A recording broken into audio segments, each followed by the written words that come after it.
He kōna ipurangi tēnei nā te reo irirangi o Aotearoa. Voice of Tangaroa is a collaboration between New Zealand Geographic and RNZ. Reporting for this series is public interest journalism funded through New Zealand On Air.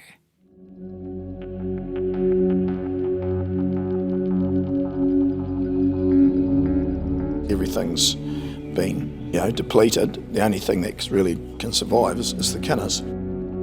Kina, after they have eaten all of the kelp and turned it into a barren, they suffer as well. There's virtually nothing in it. You can barely even find the roe in this one. The connection for me is it's emotional, but also it's a part of our diet as Māori. When the kelp grew back, I literally cried.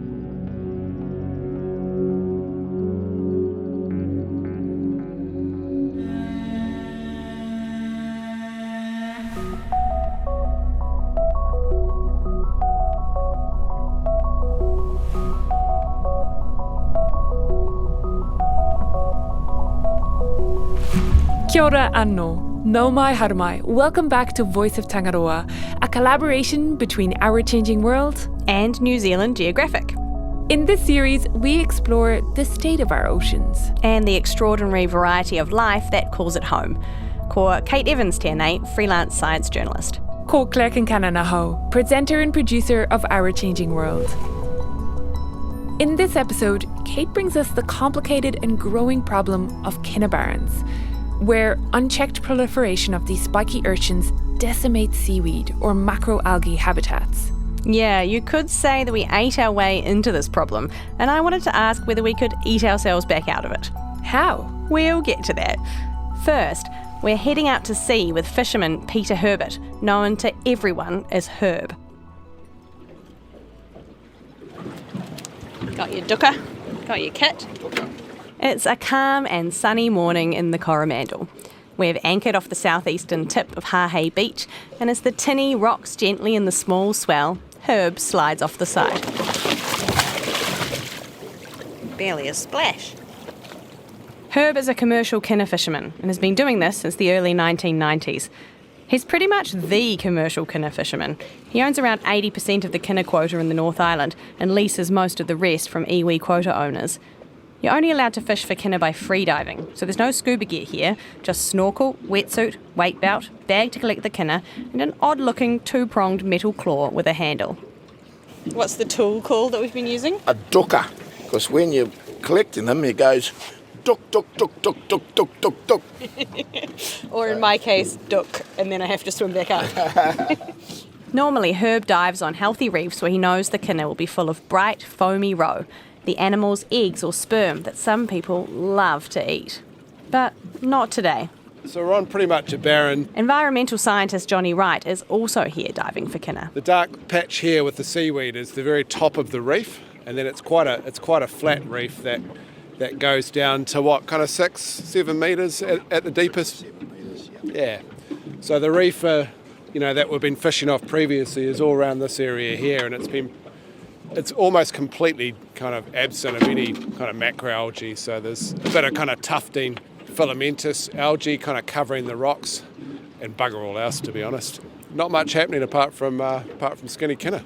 We're floating above a kina barren, an area of the reef where huge numbers of urchins have chomped away the entire kelp forest and now lie in wait, ready to scrape off every new frond that unfurls.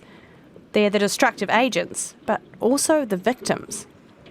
In these underwater deserts, urchins can persist for decades in a kind of zombie half-life, eating little and not producing much roe. Later, Johnny pulls one off a healthier area of reef to show me what they should look like. So you can see here some relatively large roe. It bounces around a bit in terms of the colour, but definitely kind of a darker brown, kind of yellow here. Yeah, but it looks in pretty good condition. How big would you say that is, Herb? Oh, that'd probably be maybe a 5%, maybe 5.5%. Yeah. It's certainly at this time of year for us that is actually worth harvesting. It's a decent amount of food in there. Yeah, it's good. Tastes all right. Tastes all right. Do you want to show me a barrens kina for comparison?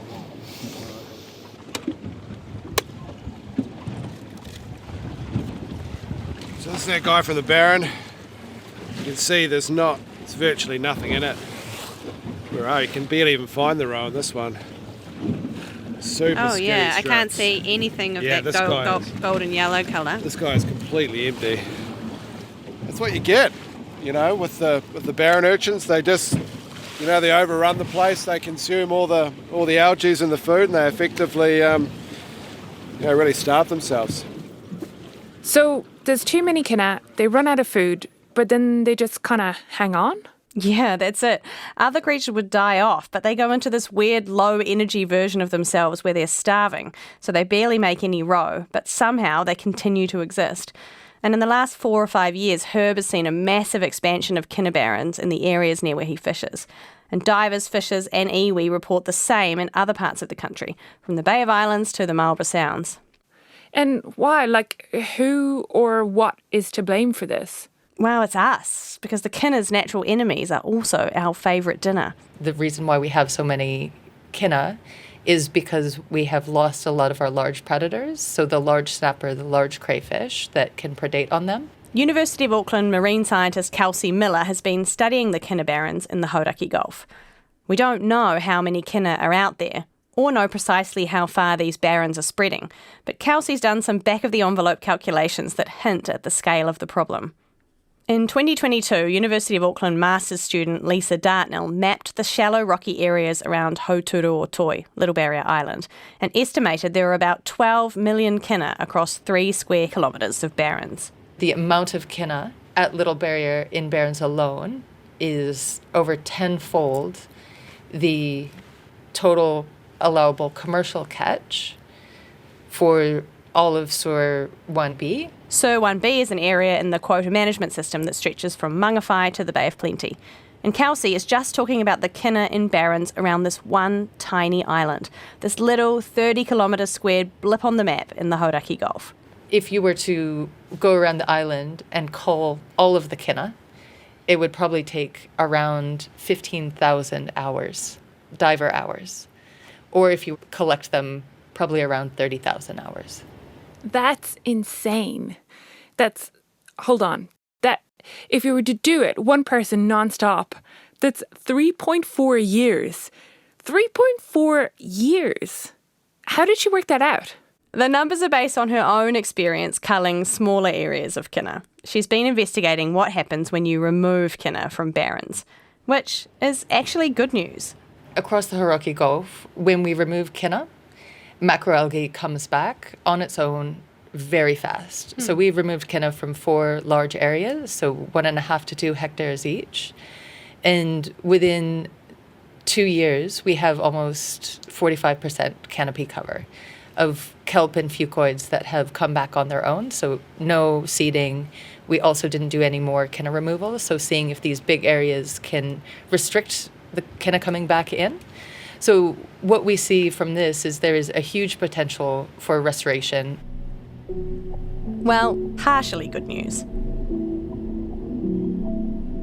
At all 4 of my sites across the Gulf, there is so much commercial and recreational fishing within these sites. And not surprisingly, we haven't seen an increase in large snapper and crayfish. Only 2 sites did we see any crayfish at. And so a lot of people have this idea that when we restore the habitat, we get all of these species back. But unfortunately, they're limited by overfishing rather than habitat. So getting rid of the kina is only part of it. Yeah, but today we're going to park that wider issue of overfishing. Just forget about it? Not forget about it, we can't forget about it, but just shuffle it to the side for now. Instead, we're considering the question, could this environmental problem be turned into an economic opportunity?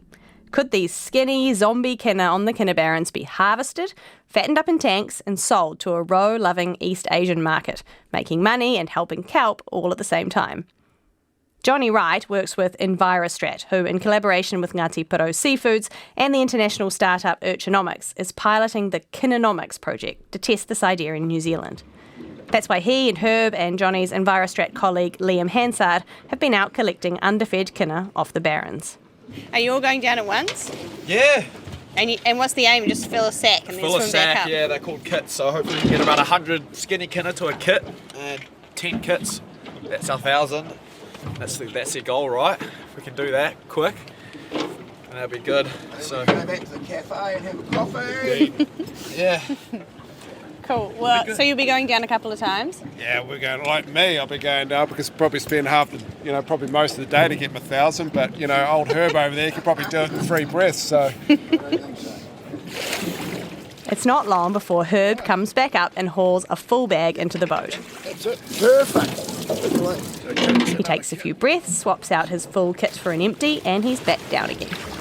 I have a quick go with the dukkha, but it's hard. I can't hold my breath for long enough. So instead I'm put to work as a kina minder and damp sack wrangler. So what we do once we kind of get them up to the boat, we keep them in the kit bags, so these netted bags. And we want to keep them out of the wind and as humid as possible. So we use these coffee sacks. We soak them in seawater. We basically layer them over the top, and it's been a tried and true technique. Why don't they like the wind? Oh, they dry out pretty quickly, and we've found that influences the survivorship over time. So it's really important to kind of, like I said, keep them damp and keep them out of the wind as much as possible. So hessian sack, and then when you're fully transporting them, wrapping them with a tarp. They're generally pretty good. Yeah. Hey, little kina. Oh, they're waving their little spines around. Yeah. So they're very much alive.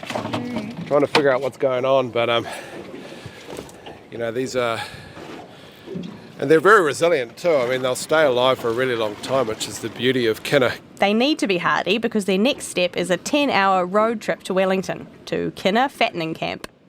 Back on land, Johnny fills me in. They'll be enhanced, they'll be fed our Kina-nomics diet over the next 12 weeks, and by the end they'll be nice, plump, juicy kina, ready to taste at our next expert tasting panel. Wait, what's an urchins diet? A new health fad or something? No, it's a good name though, isn't it? Like Kina-nomics. Anyway, Urchins is the parent company driving this dual idea of restoration and profit, and it's their secret urchin food recipe that the New Zealand kina will be fed. Mostly, they say, this is made from Japanese kombu kelp to appeal to the East Asian palate, where urchin roe is generally called uni, after the Japanese word for it.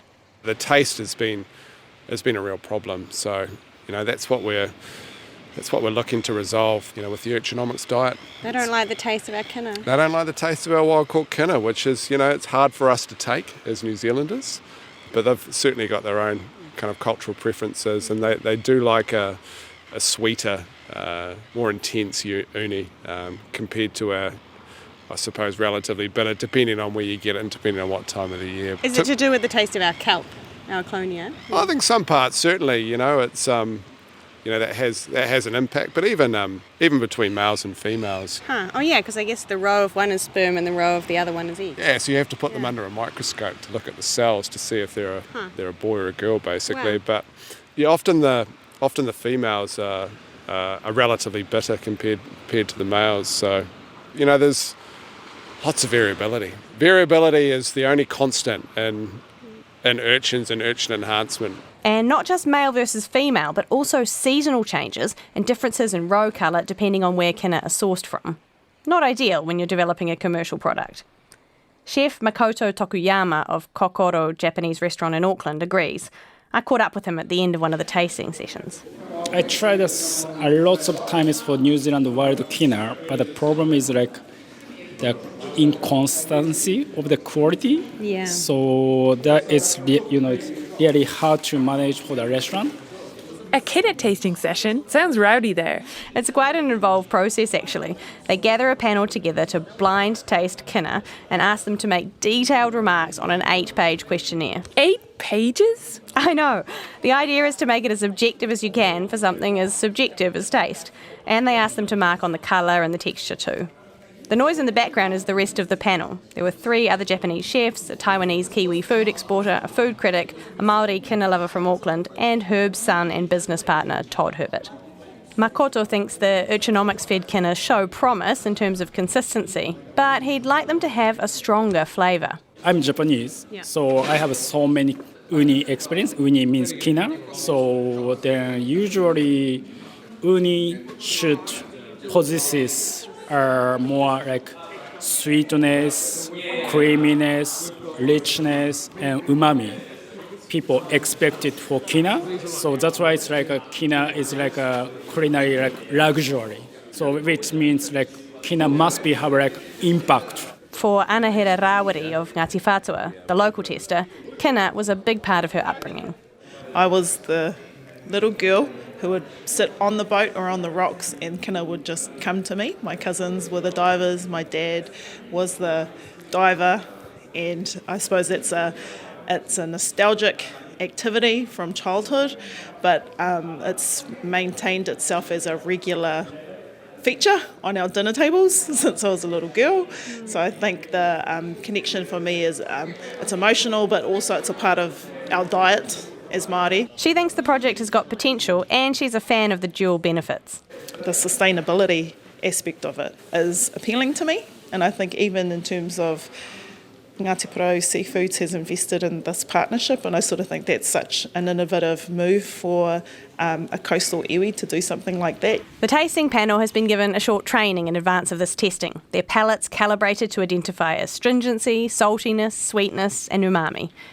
But when it comes to kina, Anahera knows exactly what she likes. To me, a good kina is, I mean, I'm a bit biased because I feel like I have had the best kina, and those kina are between Coromandel and Northland. Oh yeah, specifically? Specifically for me. I think that's the flavour profile that I like. I always pair myself up with a cousin that likes the yellow ones because I prefer the brown ones, and so that's sort of like the way we divvy up who gets what in a way. I like my kina creamy. I'm not too fussed on the colour, but tend to go towards the browner colour so rather than the bright orange. It's not universal that people prefer the bright orangey ones. Some No, people I like don't the think browner. so. Do you prefer it because you think they taste different, or because I of think how they taste look? different. Yeah. Yep, they taste different to me. I'd always discard the yellow ones and push them to the side for someone else, usually my mum. But I know for the tests that we've done today, the people here preferred the brighter yellow ones, and earlier on our first taste test, it was signified something very different for them in their culture, and that's what the colour was attributed to. Well, that's what they said, is that the colour was attributed to things like gold, which is prosperous and rich, As a symbolic meaning for different parts of Asia. Did you taste them? Do you like kina? I had actually never tasted them before, so Todd Herbert insisted I give it a go. But I feel scared. So, do I just eat the whole thing? Yeah. Should I chew it? Otherwise, you won't have to too much. Okay. Oh yeah, it's kind of like a mussel. Yeah. There's sort of milk and Yeah, and there's definitely that ocean taste. sulfury. Yeah, maybe a little bit of sulphur. It's got quite a long aftertaste, hey? But I don't hate it. No. I thought I would hate it more. It's quite it just tastes like eating the sea. I don't hate it is not really a stunning endorsement, Kate. No, I think it would be different if you had a really strong childhood association with it. But I don't. I didn't eat a lot of kaimoana growing up. I guess I'm not the target market. But high-quality uni, kinaro, can reach more than $300 per kilo in Japan, and the taste for it is growing in other Asian countries such as Korea and Taiwan. So for now, the pilot is focused on that. Can they crack the taste and consistency and make the economics of feeding kina in tanks work? Here's Johnny again.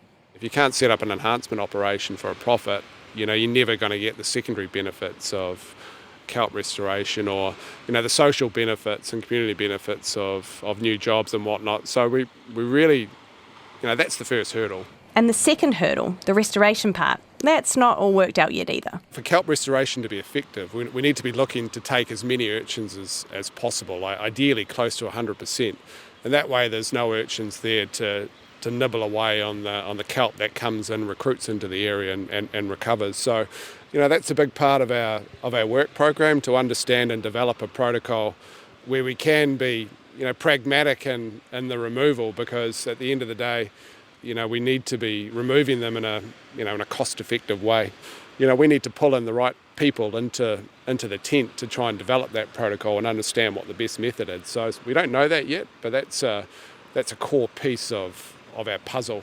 And while Kelsey Miller's research has shown the potential benefits of Kina removal, kelp forests, even without those predators, are still really beneficial, because kelps on their own, they are so important for habitat in that three-dimensional structure, for the primary productivity, carbon sequestration, lots of things. it has also underlined the challenges. We spent 450 hours doing these removals. Yeah. So it works out to roughly 50 hours per hectare. She and her colleagues spent those hours scuba diving, armed with hammers and steel pipes, cracking the Kina on the reef, leaving spines and shattered shells in their wake. Oof, that must have been full on. I guess you need permits for that kind of work, and iwi permission, because they are a kai moana taonga as well. Yeah, both. The ka was a joint project with Ngāti Manuhiri and carried out with permission of another local iwi, Ngai Tai ki Tamaki. And widespread killing of a taonga kai species like this does sit uneasily with many Māori. Ngāti Manuhiri spokesperson Delma O'Kane told me the decision to go ahead with the cull was nuanced and informed by the iwi's approach to exercising kaitiakitanga. It wasn't easy for Kelsey either. Did you find it hard, like having to do it yourself? I'm vegetarian. I don't like killing things. And it was for me, it was a really rough experience, Right. because it was like you were killing them and feeling bad about it, and then feeling good because you're like, oh, well, the fish are so happy. And you're like, oh, this is like hopefully good for the environment. And when the kelp grew back, I literally cried, because I was like, oh, at least it was worth it. Yeah, that sounds intense. But also, I guess she got her answer on whether it can be done, and it works. It does, but only if you do it right. For kelp restoration to happen, you have to remove almost all of the Kina. And so that generally is less than 1 Kina per square metre, which sounds like a lot, but compared to a lot of the Kina barrens, there's often 4 or 5 per square metre, or up to 40 plus per square metre. Wow. 40 per square metre, oh my God. And I think that is something that we need to address, is for either harvesters, for urchinomics, or for direct consumption. It takes a lot of effort to harvest down to those levels. So it's easy to get a few of the Kina and take the best ones that you want, and it takes a lot more effort to get every last one to be able to get those restoration benefits. This is where commercial interests might clash with restoration goals, because it's time-consuming and therefore expensive to hunt down the last, say, 10% of Kina. But if restoring kelp is the goal, you need to. It's a tipping point. Once you get to a certain level, it takes quite a lot of Kina to destroy a kelp forest, but once that's gone, only a few Kina are able to maintain those barrens. So any new little kelps that try to grow up are just going to be destroyed. Though the total allowable catch was increased significantly in October 2023 for the areas encompassing East Northland, Auckland, the Hauraki Gulf and the Bay of Plenty, this is unlikely to do anything to help, because apart from the Kina-nomics team, no one wants to collect skinny Kina. Right now, Johnny pays commercial quota holder Herb by the kilo every time he collects Kina from a barren. Maybe, Kelsey says, we should consider creating something new. Perhaps we could develop some type of restoration quota that community groups or commercial operators could apply for and select an area of barrens to restore. Kina-nomics are hoping they could be granted some kind of long-term special harvesting permits that would require monitoring and verification of kelp recovery. Nothing like either of these exists right now, and the watchdog agency Fisheries New Zealand didn't seem all that enthusiastic when I tried to sound them out on it. So where does this leave us? Well, Johnny Wright told me they should have the results of this first stage of the Kina-nomics pilot very soon. In the meantime, Kelsey's results are cause for a little bit of celebration. When we started we were pretty sure that the sites in Lee and at Huturuatoi would show kelp regrowth. The site closest to Auckland at Otada Island in the Noisies chain, we weren't sure. There's a lot more sedimentation and turbidity, and after 6 months we hadn't seen any kelp coming back, but then after 1 year it was the highest kelp cover of any of the 4 sites. So it shows that it's possible across a big portion of the Gulf. But we can't forget the bigger picture. You mean the loss of those large snapper and crayfish that we put to the side? The ones that munch on kina and keep their numbers low? Yeah, pulling kina out of an area can speed up the natural recovery. It helps you get ahead of the return of their natural predators. So you get kelp back in 2 years rather than, say, 20.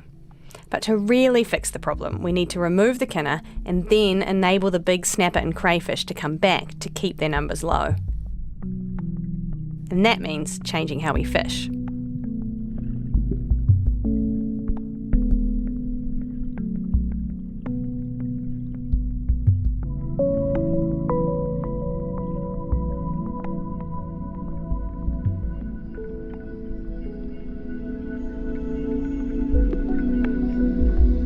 That was science journalist Kate Evans, who researched and reported this story for New Zealand Geographic. She spoke to Kina fisherman Peter Herbert and his son Todd Herbert, to Johnny Wright and Liam Hansard of EnviroStrat, Kelsey Miller of the University of Auckland, Makoto Tokuyama of Kokoro Restaurant, and Ngāti Whātua Kina lover Anahera Rauri. Voice of Tangaroa is a joint production between RNZ's Our Changing World and New Zealand Geographic. New Zealand Geographic reporting on the Voice of Tangaroa is public interest journalism funded through New Zealand On Air. You can learn more and read the articles for free at nzgeo.com/seas. Kate Evans and Richard Robinson are the main journalist and photographer of the series, and additional reporting was done by Bill Morris. This episode was produced by Kate Evans and me, Claire Kincannon, with help from Ellen Rikers and Brianna Uritich. Thanks to Phil Vine for editing help. Sound engineering was by William Saunders, and executive producers are Tim Watkin of RNZ and James Frankham of New Zealand Geographic. Original music for this series was created by the Wellington-based group Grains. You can find them on Spotify. And you can find and follow Voice of Tangaroa on your favourite podcast platform, or you can follow Our Changing World. All episodes will also appear there. If you've enjoyed this episode, please share it with your friends and family. Help us get the word out. Tēnā koe I whakarongo mai. Thanks so much for listening. Ko Claire Kincannon aho. Mā te wā.